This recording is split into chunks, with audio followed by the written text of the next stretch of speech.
YCP Rajya Sabha సభ్యత్వానికి విజయసాయిరెడ్డి రాజీనామా చేశారు. ఉపరాష్ట్రపతి రాజ్యసభ చైర్మన్ జగదీప్ ధన్ఖడ్కు రాజీనామా పత్రం సమర్పించారు.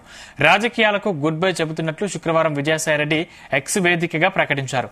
ఏ రాజకీయ పార్టీలోనూ చేరడం లేదని, వేరే పదవుల్లో, ప్రయోజనాల్లో లేక డబ్బుల్లో ఆశించి రాజీనామా చేయడం లేదని అందులో పేర్కొన్నారు. ఈ నిర్ణయం పూర్తిగా తన వ్యక్తిగతం, ఎలాంటి ఒత్తిళ్లు లేవని చెప్పారు.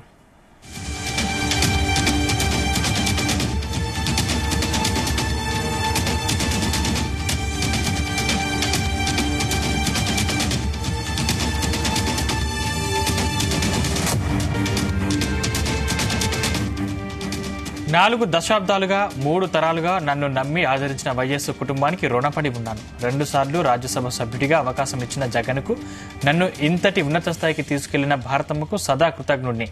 జగన్కు మంచి జరగాలని కోరుకుంటున్నా. పార్లమెంటరీ పార్టీ నాయకుడిగా, రాజ్యసభలో ఫ్లోర్ లీడర్గా, పార్టీ జాతీయ ప్రధాన కార్యదర్శిగా పార్టీ మరియు రాష్ట్ర ప్రయోజనాల కోసం చిత్తశుద్ధితో శక్తి వంచన లేకుండా కృషి చేశా. కేంద్రానికి, రాష్ట్రానికి మధ్య వారధిలా పనిచేశానని చెప్పారు విజయసాయిరెడ్డి.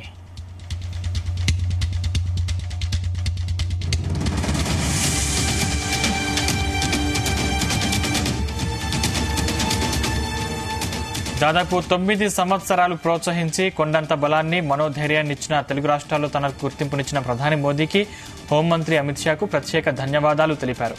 టీడీపీతో రాజకీయంగా విభేదించా, కానీ చంద్రబాబు కుటుంబంతో వ్యక్తిగతంగా విభేదాలు లేవు. పవన్ కళ్యాణ్తో చిరకాల స్నేహం ఉంది.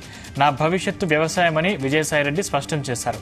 సుదీర్ఘ రాజకీయ ప్రయాణంలో ఆదరించిన రాష్ట్ర ప్రజలకు, మిత్రులకు, సహచరులకి, పార్టీ కార్యకర్తలకు ప్రతి ఒక్కరికి పేరు పేరున నా హృదయపూర్వక కృతజ్ఞతలు తెలియజేసుకుంటున్నానంటూ విజయసాయిరెడ్డి ఎక్స్లో పేర్కొన్నారు.